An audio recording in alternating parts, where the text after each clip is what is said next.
I had the supreme good fortune to study with a remarkably able group of chefs in Paris. From them, I learned why good French food is an art and why it makes such sublime eating.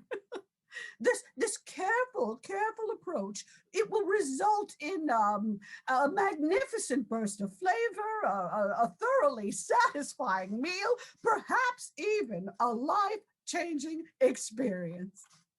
And such was the case with the saumonière I ate at La Couronne on my very first day in France. It was an epiphany. Having disembarked at Le Havre, my husband Paul and I sat for 2 hours smoking and yawning until our car finally rolled off the ship. We wedged ourselves into our Buick and we headed toward Paris. Oh, there were no billboards, just the earthy, smoky smells, the curve of the landscape, and the bright greenness of the fields. Oh, without even knowing it, I was already falling in love. At 12:30, we slid into Rouen, passing its famous cathedral, still pockmarked from battle, but still magnificent with the stained glass windows, and we rolled to a stop in Vermarché, the square where Joan of Arc had met her fiery fate. There we were directed to the restaurant La Couronne, the Crown. Oh, it was warm inside, and at the far end was this enormous fireplace with a rotary spit on it, which something was cooking. And we were greeted by the maitre d', who spoke with Paul as if they were old friends. And then he led us to our table, and we overheard two businessmen asking questions of the waiter, who was answering them in very great length. "What are they talking about?" I whispered to Paul. And he whispered back, "He's telling them about the chicken they ordered, how it was raised, how it will be cooked, and which wines will be best with it." "Wine," I said, "at lunch?" Well, being a gal from Pasadena, I never did drink much wine other than some Buck 19 California Burgundy, and certainly not at lunchtime. Now suddenly the room, it was filled with this wonderful intermixing aromas that I recognized, but I couldn't quite name. And well, oh, it was something oniony.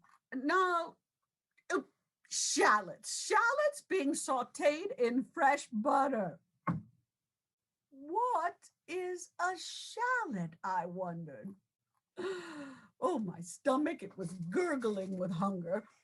We began our lunch with oysters on the half shell. I was used to oysters from Massachusetts, which I never did much care for. But this platter of Portuguese oysters had a sensational, briny flavor and a smooth texture that was entirely new and surprising. They were served with little rounds of pain de seigle, a pale rye bread with a spread of unsalted butter. Oh, I discovered that, as with wine, the French have special regions that produce individually flavored butters. Well, beurre de Signy is a fine, light table butter, and that's the one that we used to spread deliciously on our rounds. Now, after consulting the waiter, Paul decided to order for us the saumonière.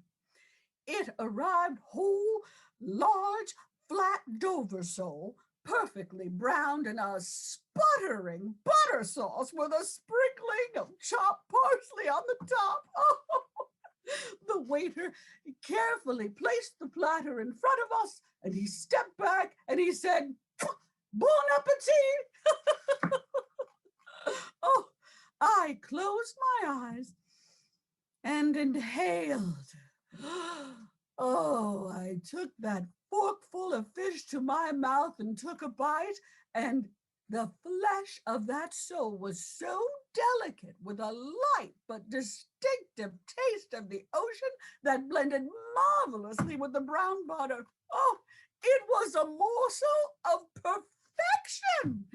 Oh, well, back home for fish, we had broiled mackerel on Friday dinner and a poached salmon on the 4th of July and a pan trout when we went camping in the Sierras.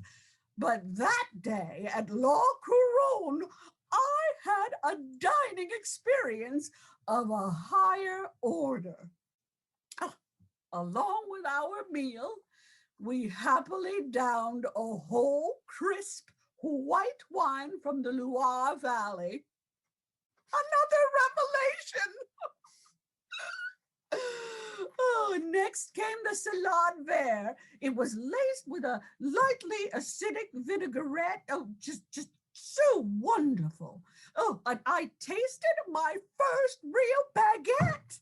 Oh, it was crisp with a crown crust giving way to a slightly chewier, rather loosely textured, pale yellow interior with a faint reminder of the yeast and wheat. Oh, after all was finished, we followed up with a leisurely dessert of fromage blanc, and we ended with a strong dark cafe filtron, a most distinctive dark brew. Oh, the aroma. We were stuffed when we were finished.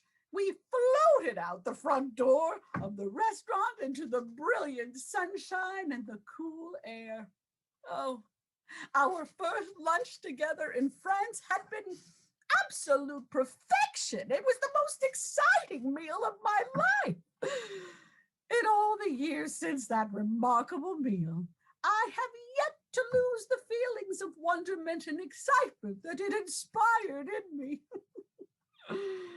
Oh, thinking back on it now, it reminds me that the pleasure of the table and of life are infinite.